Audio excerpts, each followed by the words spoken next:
we are given St. Peter Claver, but at the same time, they don't give us any specific reading, so we use in today's the 33rd week in ordinary time for Friday, and so we're gonna combine them both.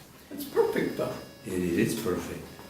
And what we do have here is, let's see, it says, relying on the Lord's strength from the Psalms, Paul preaches the gospel, hoping to win an imperishable crown. The first reading. Before judging others, look honestly within your own heart. And so that summarizes the readings. And then we honor here St. Peter Claver, who died on September 8th, also would have been yesterday, in 1654. Now, he was Catalonian, from Catalan, from Barcelona area, a Spaniard. He was a Jesuit who served in the Colombian mission in Cartagena, in Colombia, for 38 years, devoted to caring for the African slaves, baptizing over 300,000. What a slave trade. And that's only the ones he baptized. Then called himself the slave of the slaves forever, in quotes. Patron of Colombia and all missions to black peoples. The memorial has been newly included in the Universal Calendar. So, so we have here, we also have some more information on St. Peter Claver. Is a Catalonian, so he's a Catalonian, much like St. Anthony Claret. And they actually did not speak Spanish. They had to learn Spanish. They spoke Catalonian. Yes. And so Peter Claver had to do the same thing, learn another language, Spanish. He was born at Verdú, near Barcelona, Spain. He studied at the University of Barcelona and joined the Jesuits when he was 20. He then went on to study at Montesione College at Palma, Mallorca, and was greatly influenced by Saint Alphonsus Rodriguez. There's a saint, Another Rodriguez. Another with a proper last name. Whom he met there and decided that he wanted to work in the New World.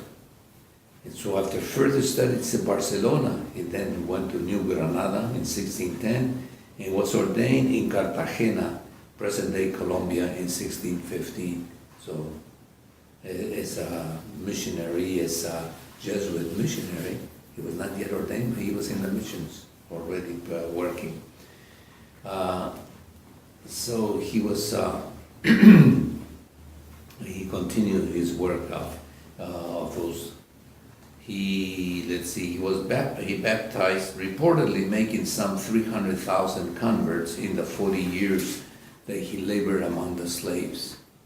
He pleaded with the owners to improve their lot and visited plantations around Cartagena, usually lodgings in the slaves' quarters, to make sure few laws for the protection of the slaves were enforced.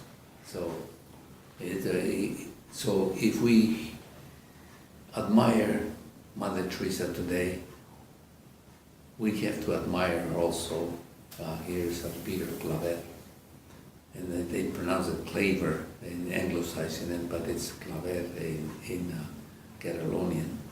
And so he's taken over as a patron saint, and so already in the early years, he got recognition. He was canonized in 1888.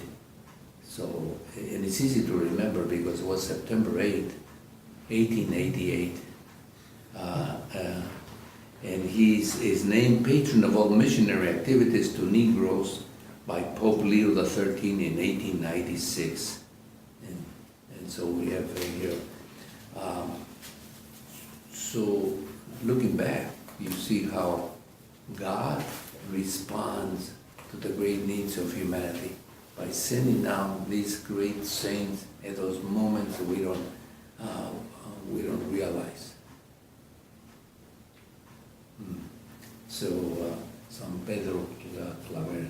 So let us then continue and ask the Lord to help us recognize these great saints, but then also to make us like them. That He, like this great saint, He touched them, He lived with them, He became one of them. And that's what Mother Teresa was also telling us. Here, touch the lepers, bring them to your home, take care of them. Smell like the sheep. Yeah. And Pope Francis is asking us, and he says, you have to touch them. And that changes your own attitude of seeing our brothers where Christ is hidden in them. So let us then continue with the Mass so that the Eucharist can always uncover us the true face of Christ in our brothers and sisters.